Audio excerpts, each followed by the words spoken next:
السلام علیکم۔ اگر تاریخ صرف گزرے ہوئے واقعات کا قبرستان ہے تو کربلا پھر زندہ کیوں ہے؟ کیونکہ یہ محض ایک واقعہ نہیں، یہ انسانیت کے لیے ایک پروگرام ہے جو ہر محرم ہمارے اندر کے سسٹم کو ری سٹارٹ کرنے آتا ہے۔ امام حسین علیہ السلام کی جدوجہد کو اگر ہم صرف تاریخ کے تناظر میں دیکھیں تو ہم بڑی غلطی کر رہے ہیں۔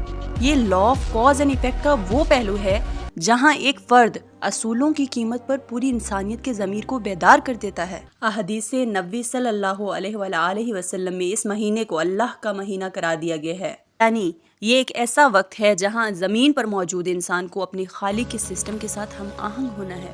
آج کی سائنس کہتی ہے کہ انسان کے نفس پر وہ عادتیں حکمرانی کرتی ہیں جو اسے کمفرٹ زون میں رکھتی ہیں۔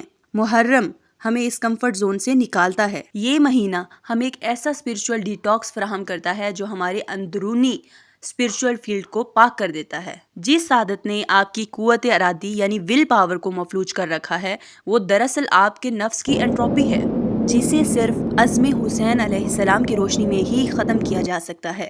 آنے والے دنوں میں اپنی زندگی کو ایک لیب بنائیں۔ روزانہ یا حیو یا قیوم برحمتک استغیث کا ورد کریں۔ یہ صرف الفاظ نہیں، یہ آپ کے نیورل نیٹ ورک اور روح کے درمیان ایک پل ہے۔ اپنی زندگی کا ایک شعبہ، چاہے وہ آپ کا وقت ہو یا آپ کی زبان، اسے اصول کے تابع کریں۔ محرم کے ان ایام کو اپنی شخصیت کی تعمیر کے لیے پروجیکٹ کی طرح استعمال کریں۔ محرم کے باقی دن آپ کی زندگی کا وہ حصہ ہیں جہاں آپ ثابت کرتے ہیں کہ کیا آپ نے تاریخ سے صرف کہانی سیکھی ہے یا سبق۔ فیصلہ آپ کا ہے۔